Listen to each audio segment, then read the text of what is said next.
బాలరాజు అయితే ఇంకా మాణిక్యం దగ్గరికి అయితే బయలుదేరుతాడు. మాణిక్యరావు నాకు నేను చెప్పినట్టుగానే సాక్ష్యం ఇస్తాడా లేదా అని చెప్పని,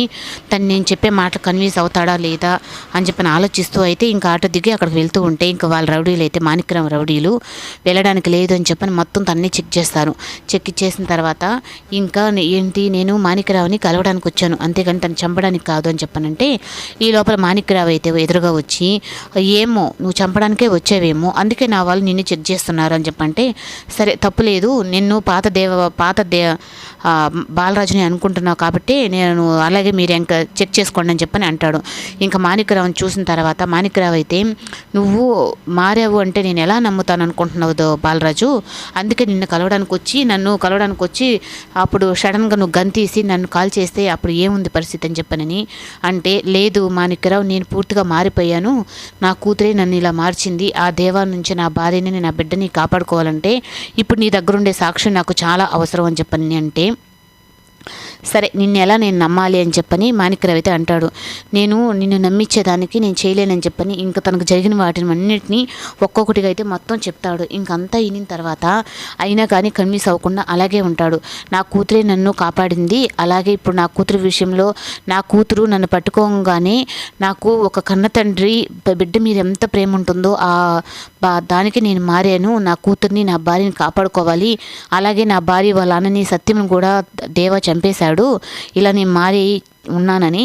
ఇప్పుడు వాడి నుంచి నా బిడ్డని నా భార్యని ఇద్దరిని కాపాడుకోవాలంటే ఈ సాక్ష్యంతోనే నేను వాడిని జైలుకి పంపించాలని చెప్పని మాణిక్యరావు చెప్పడంతో ఇంకా మాణిక్యరావు అయితే కొంచెం ఆలోచనలో పడతాడు. అయినా తను ఇంకా నీకు దండం పెట్టి చెప్తున్నాను మాణిక్యరావు, నన్ను నమ్ము అని చెప్పని తన కాళ్ళ మీద అయితే పడబోతాడు. అప్పుడు ఇంకా మాణిక్యరావు అయితే నిజంగా నువ్వు మారేవు బాల, అదే నాకు తెలిసిన బాలరాజుగానైతే కాళ్ళు చేతులు నరకడం తప్పక కాళ్ళు పట్టుకునే వాడు కాదు, అలాగే చేతులు పట్టుకొని నువ్వు బతులాడుతున్నావు అంటే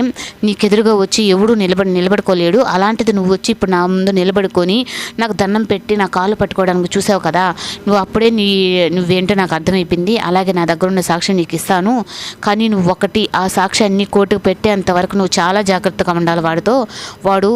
ఊసర విల్లు లెక్క ఏ విధంగా అయినా మారుతాడు, అలాగే నీ భార్య బిడ్డ అంటున్నావు కదా,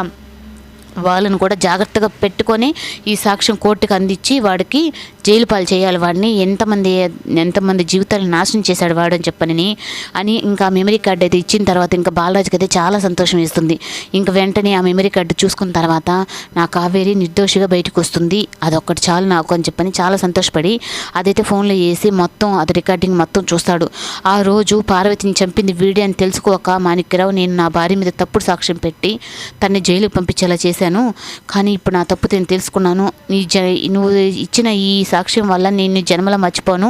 అని అంటే నాకు ఈ జన్మలోనే నా కోరిక నెరవేర్చాలి నువ్వు